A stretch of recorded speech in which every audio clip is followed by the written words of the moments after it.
The year 1947 marked the end of British colonial rule in India. It also witnessed the birth of two new nations, India and Pakistan. This historic event, however, was marred by a bloody partition. The partition was driven by the two-nation theory, which argued that Hindus and Muslims were two distinct nations that could not coexist peacefully. Religious tensions ran high, fueled by years of communal violence and mistrust. The hastily drawn Radcliffe Line, meant to demarcate the borders, only added to the chaos. The partition triggered one of the largest mass migrations in human history. Millions of Hindus, Muslims, and Sikhs were displaced. They were forced to flee their homes in search of safety. Communal violence erupted on a horrific scale. Countless innocent lives were lost in the bloodshed.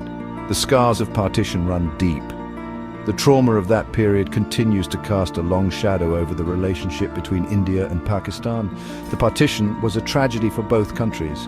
It left behind a legacy of pain, displacement, and deep-seated mistrust.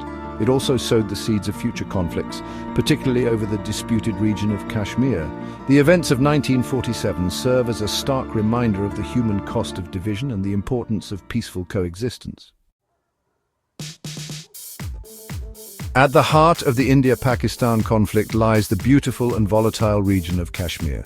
When India and Pakistan gained independence, Kashmir was a princely state. Its ruler, Maharaja Hari Singh, initially hesitated to join either dominion. However, as tribal invaders from Pakistan entered Kashmir, the Maharaja acceded to India.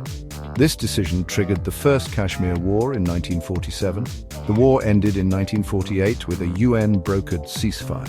The ceasefire line, which later became known as the Line of Control, divided Kashmir between India and Pakistan. However, the dispute over the region's final status remained unresolved. Both India and Pakistan claim the entire region of Kashmir as their own. This territorial dispute has been a major source of tension and conflict ever since. The Kashmir issue is not just a territorial dispute, it is also about the aspirations of the Kashmiri people. Many Kashmiris desire self-determination. They want the right to decide their own future. India argues that Kashmir is an integral part of its secular democracy. Pakistan, on the other hand, maintains that the people of Kashmir should have the right to join Pakistan based on their Muslim majority status. The Kashmir conflict remains one of the most dangerous flashpoints in the world. It is a complex issue with no easy solutions. Resolving the Kashmir issue is crucial for achieving lasting peace between India and Pakistan. The India-Pakistan rivalry has led to numerous armed conflicts. Besides the 1947 war, the two countries have fought two full-fledged wars in 1965 and 1971. The 1965 war was triggered by Pakistan's Operation Gibraltar. This operation aimed to infiltrate and annex Kashmir. The war ended in a stalemate. However, it further deepened the mistrust between the two nations.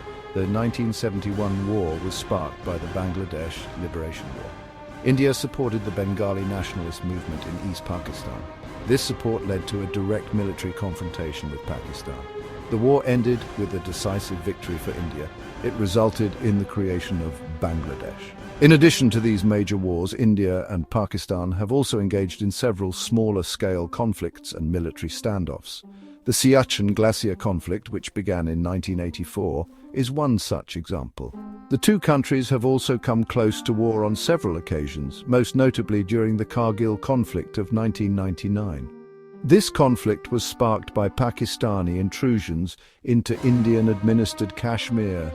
These wars and military confrontations have come at a heavy cost. They have resulted in the loss of thousands of lives, both military and civilian. They have also had a devastating impact on the economies of both countries. The spectre of war continues to haunt the region. It serves as a stark reminder of the urgent need for a peaceful resolution to the conflict. Section 4. Terrorism, a persistent threat to peace. The India-Pakistan conflict has been further complicated by the rise of cross-border terrorism. For decades, India has accused Pakistan of providing safe havens and support to terrorist groups operating against India. These groups, such as Lashkar-e-Taiba and Jaish-e-Mohammed, have carried out numerous terrorist attacks on Indian soil. One of the most horrific attacks was the 2008 Mumbai terror attack. This attack, carried out by Liti terrorists, claimed the lives of over 160 people and injured hundreds more. Other major attacks include the 2001 Indian Parliament attack and the 2016 Uri Army Base attack. These attacks have not only resulted in immense human suffering, but have also significantly hampered efforts to normalize relations between the two countries. Pakistan denies any involvement in these attacks. However, India maintains that Pakistan's intelligence agencies provide support to these terrorist groups. The issue of cross-border terrorism has become a major stumbling block in India-Pakistan relations. India insists that Pakistan must take concrete action against terrorist groups operating from its soil. India argues that this action is essential for any meaningful dialogue to take place. Section 5. Pahalgam 2025. A tragedy and its repercussions. On April 22, 2025, a devastating terrorist attack shook the peaceful tourist destination of Pahalgam in Indian-administered Kashmir. The attack, which targeted a group of tourists visiting the scenic Baisaran Valley, resulted in the deaths of 26 people, including both Indians and foreigners. The attack sent shockwaves across India and the international community. India was quick to blame Pakistan for the attack. India pointed to the involvement of the Resistance Front, a group believed to be a proxy for Lashkar-e-Taiba. Pakistan, however, vehemently denied any involvement in the attack and called for a joint investigation. The attack led to a sharp escalation in tensions between the two nuclear-armed neighbors. India responded to the attack with a series of diplomatic and economic measures. India suspended the Indus Waters Treaty, a crucial water-sharing agreement between the two countries. India also cancelled all Pakistani visas, imposed travel bans, and expelled Pakistani diplomats. Pakistan retaliated with similar measures, including the suspension of trade and the closure of its airspace to Indian aircraft.